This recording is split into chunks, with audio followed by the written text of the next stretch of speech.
Mengentaskan kemiskinan begitu Ya. Tapi katakanlah untuk akhir-akhir ini yang menjadi sorotan di mana pengentaskan kemiskinan kan untuk memperbaiki ekonomi begitu. Tapi Iya. saat ini yang menjadi fokus terkait dengan kenaikan PPN 12%. Apakah ini menjadi dampak bisa dipastikan ini tidak terdampak oleh Karena itu pemerintah Pak Prabowo PPN 12% hanya itu barang mewah. Oke.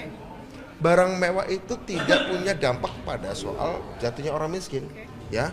Karena tas mewah, mobil mewah, segala macam itu bukan sesuatu yang dikonsumsi oleh orang miskin, ya. Jadi bahkan Kementerian Keuangan sudah mengatakan untuk produk-produk kebutuhan pokok orang miskin itu 0%, ya, 0% justru, ya. Justru dinaikkan adalah barang-barang. Jadi barang-barang mewah, karena yang mengkonsumsi barang mewah adalah mereka yang tidak rentan miskin.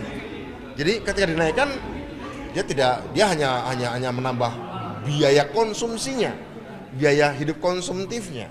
Tapi kalau yang miskin kebutuhan sehari-hari tidak. Ya, kenapa kita butuh ini? Karena kita butuh mengumpulkan dana. Ya, karena bagaimana untuk membiayai pembangunan? Ada investasi, ada hutang, dan ada pajak. Ya kan? Nah, kita ingin secara seimbang karena pendapatan pajak kita kan masih kurang, ya. Jadi menurut saya proporsi kita. Jadi menurut saya kita cukup rendah di negara-negara Asia Tenggara.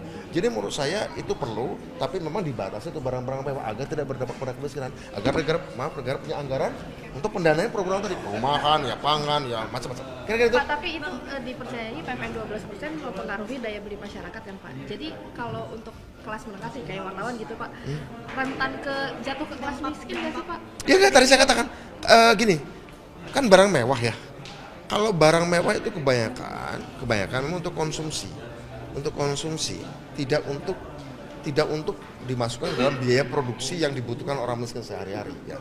Misalnya bikin kandang, misalnya bikin kandang yang nggak dipengaruhin karena itu misalnya itu kandang ayam, ya tidak berpengaruh karena itu bukan barang mewah. Tapi misalnya barang-barang luxurious, misalnya tas kah atau mobil kah segala macam yang memang tidak terlalu banyak berpengaruh pada kehidupan orang miskin sehari-hari.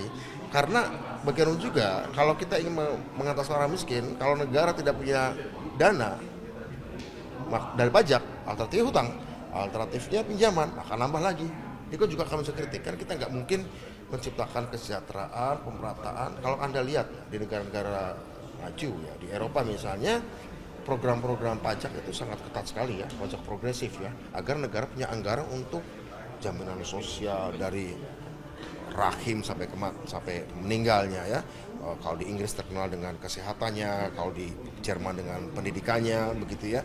Yang menurut saya itu didapat karena memang ada kebijakan pajak. Kita nggak seradikal negara-negara Eropa Barat dengan pajak progresif, nggak seradikal itu. Tapi sementara dilihat kita kesejahteraan sosial makin tinggi, kesejahteraan sosial sangat tinggi, dan ini yang kemudian harus kita pastikan bahwa ini menetes ke bawah. Menetasnya bukan kemudian jadi charity, tapi negara membuat kebijakan agar negara bisa membiayai pembangunan sosial seperti saya katakan tadi. Setidaknya menurut BPS, survei BPS itu ada 25 juta lebih orang yang masih miskin, ya. Tapi meskipun kemarin kita sudah rapat dengan BPS, kita sudah bicara juga rapat dengan Kementerian Sosial. Kira-kira ada beberapa macam alat pendekatan untuk mengatasi kemiskinan. Ada dari DTKS ya, Kementerian Sosial, ada P3KE-nya Kementerian Koordinasi Pemberdayaan Masyarakat, ada Reksosek-nya Bappenas, ada macam-macam 3 untuk melihat kemiskinan. Ternyata ketemu angka di desil 1 sampai kurang lebih desil 4 itu boleh dikatakan miskin sampai rentan miskin itu 81 juta orang.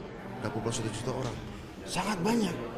Ini yang harus diselesaikan dan akan diselesaikan sesuai janjinya Pak Prabowo Subianto dan Mas Gibran dalam kampanye kemarin. Ini harus selesai. Nah, uang dari mana? Ya dengan salah satunya menaikkan pajak untuk barang mewah, begitu. Ya, saya kira fair enough, cukup adil menurut saya, karena jangan sampai bangsanya 79 tahun hanya kalau ada pesta hanya kelas menengah ke atas saja pesta. Orang miskin juga harus mulai ikut pesta dong.